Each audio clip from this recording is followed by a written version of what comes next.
उन्होंने टोका, उनको मैंने कहा संजीदगी मेंबर हैं, टोकना नहीं पड़े। आप दो मिनट समय को भी आप समझ रहे हैं, विषय को भी 2 मिनट में बोलेंगे। 2 मिनट से बहुत बहुत धन्यवाद, बहुत बहुत। चलिए जो विश्वास मत मुख्यमंत्री जी ने आदरणीय चंपई सोरेन ने लाया है, बोलिएगा। 1 मिनट कुछ बोलना चाहते हैं, बोलिए।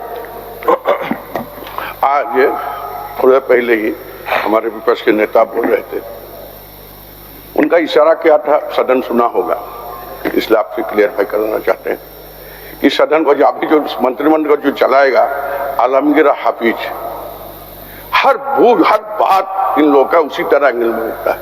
नाम लिया सर, अब देखिए इसमें है हाफिज, आलमगीर और हाफिज, इसका मनने का क्या अर्थ है, मननी उनसे हम जानना चाहते हैं। विरोधी दल नेता से हम जानना चाहेंगे इस बात को बोलने के क्या कारण। चलिए बोलिए। बोला कितनी बात। अध्यक्ष महोदय, माननीय मुख्यमंत्री श्री चंपई सोरेन ने जो विश्वास मत हम सबों के सामने रखा है, इसके बाद पर अपना समर्थन देते हुए क्या करें, मैं बात प्रारंभ करता हूं। प्रतिपक्ष के नेता ने जो कहा कि भाई कांग्रेस देश के लोकतंत्र को नहीं मानता, कांग्रेस देश का लोकतंत्र का विरोधी है, जरा उनसे पूछिए। हमें लगता है कि आरएसएस में तो कभी गए होंगे कि भाई भारतीय जनता पार्टी की मातृ संस्था आरएसएस है। देश के आजादी के बाद भारत का तिरंगा उनके कभी कार्यालय में नहीं फहरा, पूछिए उनसे।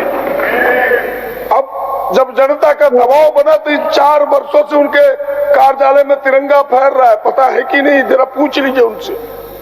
ये लोग देश के संविधान मानने वाले लोग नहीं है, देश के लोकतंत्र पर इन्हें विश्वास नहीं है। और आपने देखा होगा कि ये आदमखोर हो चुके हैं। और कोई शेर जब आदमखोर हो जाए, अध्यक्ष महोदय, किसी के मुंह में आदमी का खून लग जाए तो वो आदमी खोजता है। और भारतीय जनता पार्टी, अध्यक्ष महोदय, भारतीय जनता पार्टी ने भी लोकतंत्र की बार हत्या की। कर्नाटक में हत्या किया, महाराष्ट्र में हत्या किया, अभी बिहार में हत्या की है इन्होंने। और यहाँ भी बहुमत की सरकार की इन्होंने हत्या करना चाहिए, लेकिन इनके गले का फांस बन गया, इसलिए इनकी चलती नहीं है अध्यक्ष महोदय। इसलिए मैंने कहा कि ये लोकतंत्र विरोधी है, वे चुनी हुई सरकारों को गिराना चाहते हैं।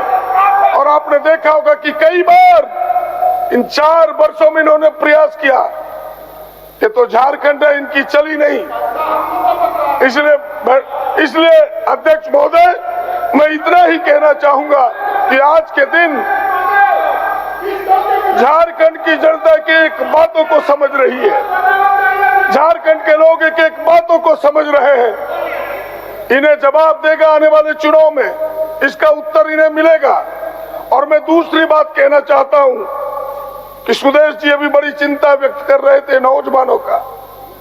सच में चिंतनीय है, मैं इनसे सहमत हूं, लेकिन ये चिंता सत्ता में रहते हुए भी होना चाहिए। सत्ता में लोग भूल जाते हैं, और इन 24 वर्षों में सबसे अधिक सत्ता में रहने वाले भारतीय जनता पार्टी के साथ यही आजसू पार्टी है, कोई दूसरी पार्टी नहीं रही, यही रहे।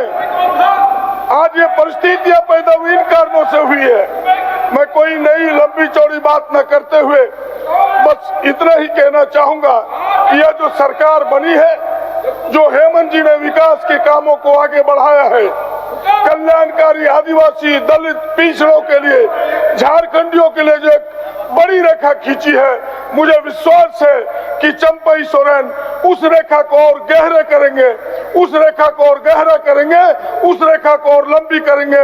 इन्हीं चंद बातों के साथ अपना समर्थन देते हुए अपनी वाणी को यही विराम देता हूँ। माननीय सदस्य विनोद सिंह जी, खूब कम समय में अध्यक्ष महोदय, मिश्र में अभी मैं विश्वास मत के समर्थन में खड़ा हूँ।